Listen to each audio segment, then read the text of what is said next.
It is July 25th, 2023. It is a Tuesday, and good updates. So this is, to my understanding, part 9 of documenting our journey to financial freedom, and if it's not, it's part 10. I mean, I'm not a big deal keeping track, but I try to keep everything as raw and from the dome to the phone as possible. So current update, the vending machines are averaging about $2,300 a month, and that's gross revenue, not net. Gross is about 50%. We do have a vending loan that we took out when we first bought all of our machines, and that's taken up about $450 a month. So there's about $2,200, $500 on that balance that we got to pay off. We've got a HELOC of $20K, and then we've got an HVAC loan that we had to take out because we didn't have the initial capital to buy the HVAC with cash, and that was $10K. So we're all in for like $50K and some change on the debt side. 2 out of 3 are like what I would consider good debt, where it's actually earning an income and it's not like a huge rush to pay it off, but it is about 10% interest for the first 2, so the HVAC and the HELOC, but the vending loan is like 16.3%. Not a fun thing to have, but my whole thought was like, let's just keep the cash flow as high as possible every month, so that whenever we want to pay it down aggressively, we can, but we're not like paying essentially the entire cash flow amount on a monthly basis, because we have we're covered from a month-to-month basis. So that was my thinking going into it. I still stand by that. Moving forward, I would prefer to just pay cash for any machine that we come across, but at the end of the day, the end goal for us is to stack up as much money as we possibly can, and we're doing that a couple different ways. But for right now, we're now we lowered the amount of locations we're currently at to add a couple machines to the facilities.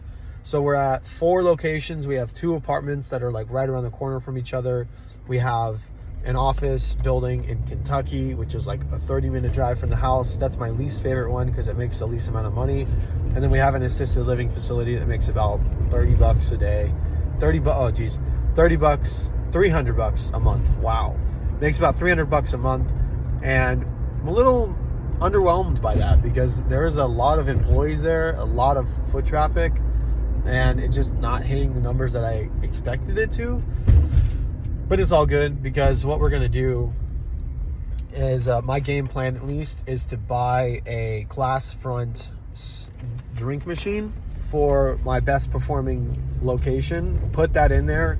We would then be able to add Celsius energy drinks like crazy at that facility and offer a lot of snacks all in the same spot. And then upstairs we would put our stacker drink machine, which would then allow for a lot of capacity. So we would have only cans upstairs, so like cans of soda, all of the standard options, and then downstairs there would be bottles. So my thought is like we would have both, and that might be a stupid idea, I don't know, but I think it's not a terrible option to have a lot of volume and capacity on one floor, and then a lot of higher quality or higher priced items downstairs on the second floor, where there's like bottles only, and we've got energy drinks down there. That's my thought. That's my expectation,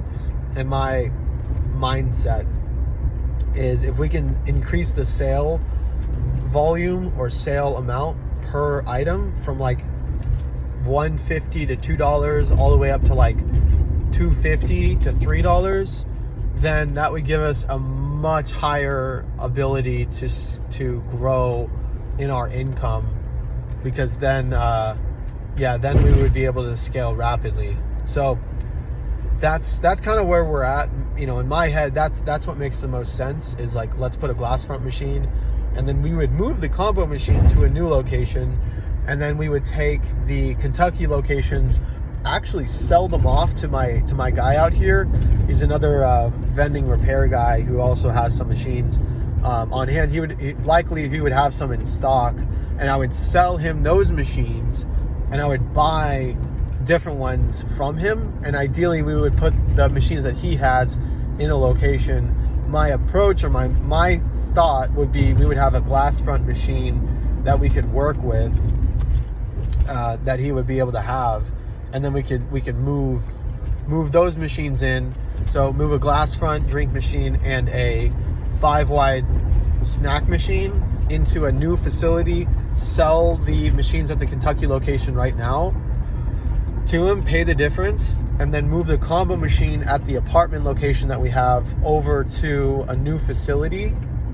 And that would then give us the opportunity to expand our income opportunity, long term. So that's my thought. That's my approach. Because right now, like, we're crushing it. We're averaging about we're averaging close to $50 a day from our apartment complex, and I don't really want to break the rhythm, but at the same time, I would prefer to offer all those energy drinks that are typically bought at the combo anyway, just offer them at much higher volumes at the facility, and then upstairs they would be able to buy their cans of soda and whatever else they need. So it's like you have like 70 cans of each soda, so Coca-Cola, Dr. Pepper, Coke Zero, like all those, and then something else like Sprite, basic options, and I would potentially remove the energy drinks upstairs entirely, and just offer everything downstairs at the glass front. That would be my mindset, is let's do that, because then I would be able to offer higher priced items all in one place, and then if they wanted any additional sodas, they could go upstairs and do it that way. That's my mindset, that's my approach, and I feel like that makes the most sense for the time being, and we'll make that happen. So that's kind of where we're at. That's what I'm thinking. I mean, I definitely rambled a little bit longer than I expected, but that's my initial assessment of what we're doing with vending and where I want to go long term. So yeah, we're going to go ahead.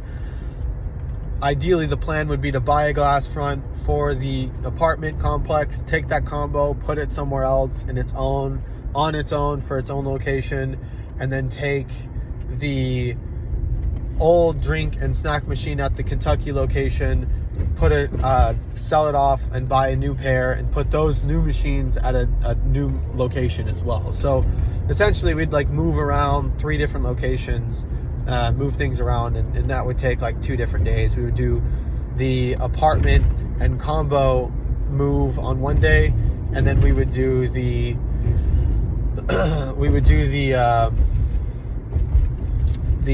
Kentucky location to the new facility on a different day. Ideally, that would be first, because it might take longer to get everything worked up with the other side of things. But that's where I'm at mentally, and that's what I'm focused on currently. And I'll give you an update on the sales job and everything shortly. So God bless, stay tuned.